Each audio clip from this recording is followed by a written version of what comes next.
to reduce our dependence on foreign oil and strengthen our own energy security. And today, the #1 oil and gas producer in the world is no longer Russia or Saudi Arabia, it's America.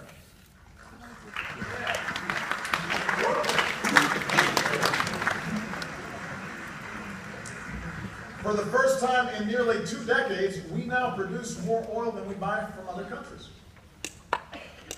We're advancing so fast in this area that 2 years ago, I set a goal to cut our oil imports by half by 2020.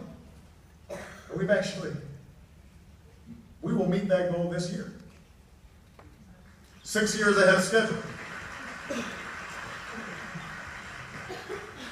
So that's in the traditional fossil fuel area. But at the same time, we've helped put tens of thousands of people to work manufacturing wind turbines and installing solar panels on homes and businesses.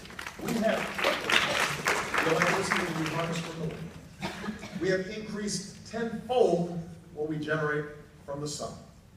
We have brought enough clean energy online to power every home and business in Illinois and Wisconsin 24/7. And that's the kind of progress that we can be proud of, and in part accounts for the progress we have also made in reducing carbon emissions that cause climate change. And I know that here at Northwestern, your researchers are working to convert sunlight into liquid fuel, which sounds impossible, or at least really hard. But the good news is,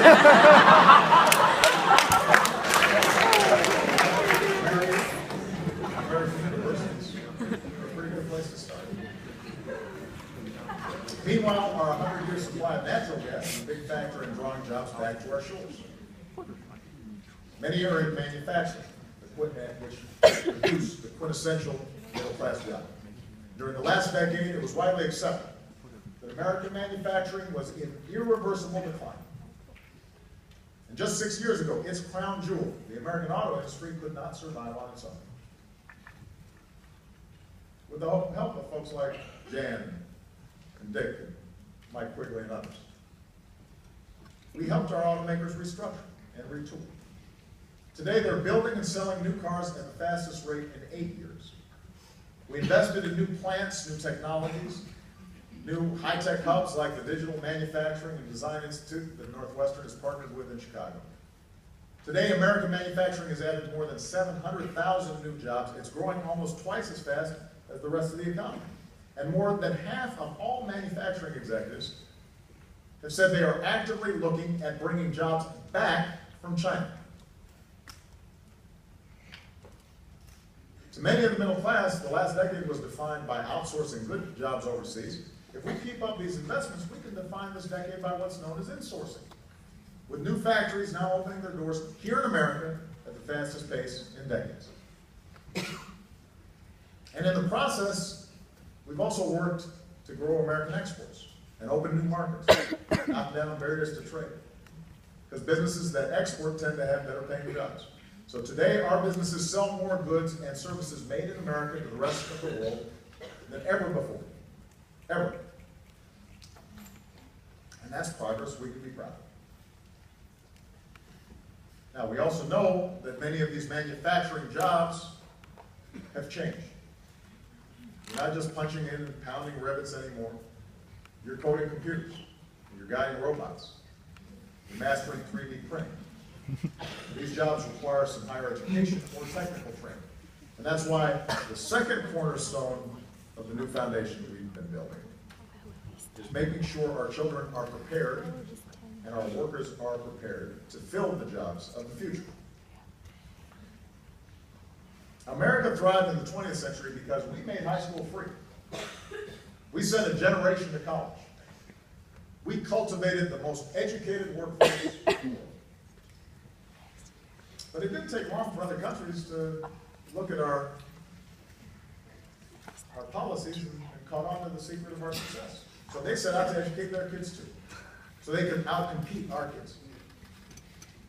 We have to lead the world in education once again.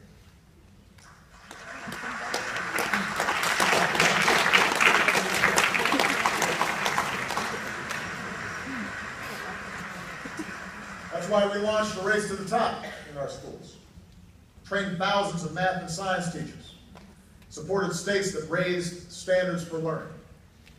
Today, teachers in 48 states and DC are teaching our kids the knowledge and skills that they need to compete and win in the global economy. Working with parents and educators, we've turned around some of the country's lowest performing schools.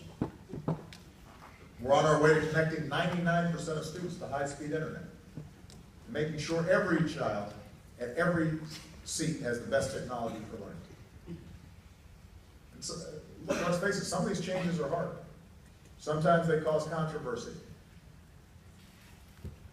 And we have a long way to go. But public education in America is actually improving. Last year, our elementary and middle school students had the highest math and reading scores on record. The dropout rates for Latinos and African Americans are down. The high school graduation rate is up. It's now above 80% for the first time in history. We've invested in more than 700 community colleges, which are so often gateways to the middle class. And we're connecting them with employers to train high school graduates for good jobs in fast-growing fields like high-tech manufacturing and energy and IT and cybersecurity. Here in Chicago, ROM just announced that the city will pay community college tuition for more striving high school graduates. We've helped more students afford college with grants and tax credits and loans, and today more young people are graduating than ever before. We've sent more veterans to college on the post-9/11 GI Bill, including several veterans here at Northwestern. And a few of them are in this hall today, and we thank them for their service.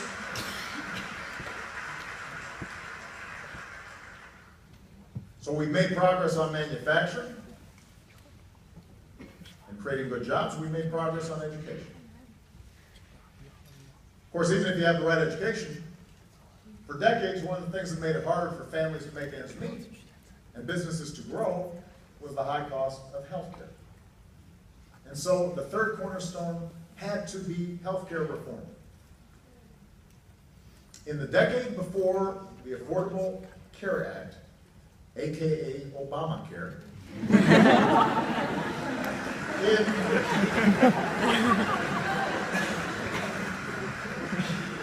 in the decade before the Affordable Care Act, double-digit premium increases were common.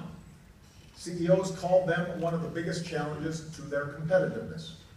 And if your employer didn't drop your coverage to avoid these costs, they might pass them on to you and take them out of your wages. Today, we have seen a dramatic slowdown in the rising cost of health care. When we passed the Affordable Care Act, the critics were saying, what are you doing about cost? Well, let me tell you what we've done about cost. If your family gets your health care through your employer, premiums are rising at a rate tied for the lowest on record. And what this means for the economy is staggering. If we hadn't taken this on, and premiums had kept growing at the rate they did in the last decade, the average premium for family coverage today would be $1,800 higher than they are. Now, most people don't notice it, but that's $1,800 you don't have to pay out of your pocket or see vanish from your paycheck. That's like an $1,800 tax cut. That's not for folks who signed up for Obamacare. That's the consequences of some of the reforms that we've made. And because the insurance marketplaces we created encourage insurers to compete for your business, in many cities, they've announced that next year's premiums, well, something important is happening here. Next year's premiums are actually falling in some of these markets. One expert said this is defying the law of physics. But we're getting it done. And this progress we can be proud of. So we're slowing the cost of health care, and we're covering more people at the same time. In just the last year, we reduced the share of uninsured Americans by 26%. That means 1 in 4 uninsured Americans, about 10 million people, have gained the financial security of health insurance in less than 1 year. And for young entrepreneurs, like many of you here today, fact that you can compare and buy affordable plans in the marketplace frees you up to strike out on your own. Chase that new idea. Something I hope will unleash new services and products and enterprises all across the country. So the job lock that used to exist because you needed health insurance, you're free from that. You can go out and do something on your own and get affordable health care. And meanwhile, partly because health care prices have been growing at the slowest rates in nearly 50 years, the growth in what health care costs the government is down also. I want everybody to listen carefully here, because when we were debating the Affordable Care Act, there was a lot of complaining about how we couldn't afford this. The independent, nonpartisan Congressional Budget Office recently reported that in 2020, Medicare and Medicaid will cost us $188 billion less than projected just 4 years ago. And here's what that means in layman's terms. Healthcare has long been the single biggest driver of America's future deficits. It's been the single biggest driver of our debt. Healthcare is now the single biggest factor driving down those deficits. And this is a game changer for the fourth cornerstone of this new foundation, getting our fiscal house in order for the long run, so we can afford to make investments that grow the middle class. Between a growing economy,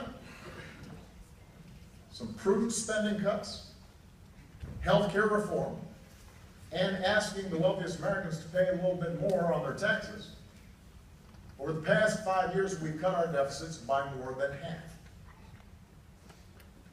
When I took office, the deficit was nearly 10% of our economy. Today, it's approaching 3%. In other words,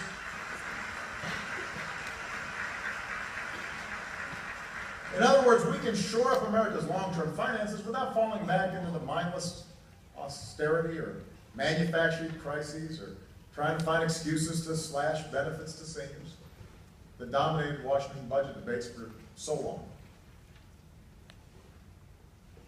And finally, we put in place financial reform to protect consumers and prevent a crisis on Wall Street from hammering Main Street ever again. We have new tools to prevent too big to fail, to stop taxpayer-funded bailouts. We made it illegal for big banks to gamble with your money.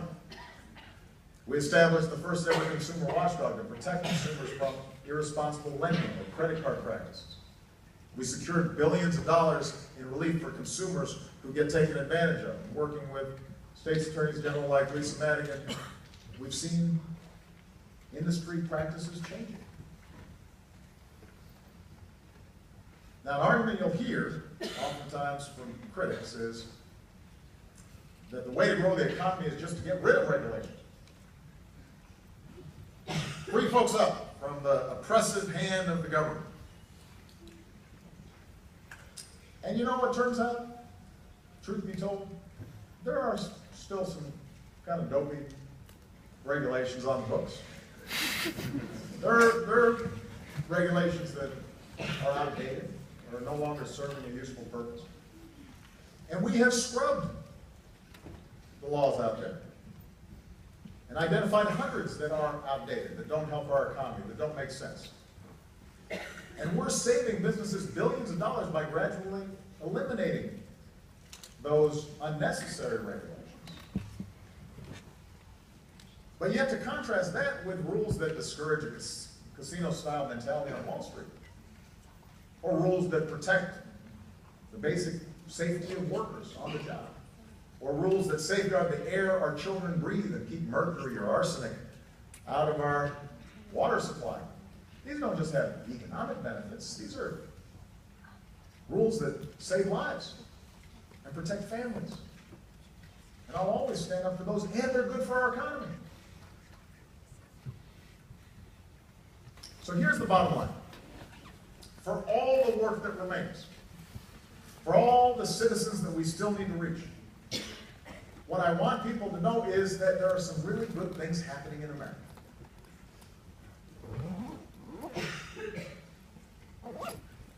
Unemployment down,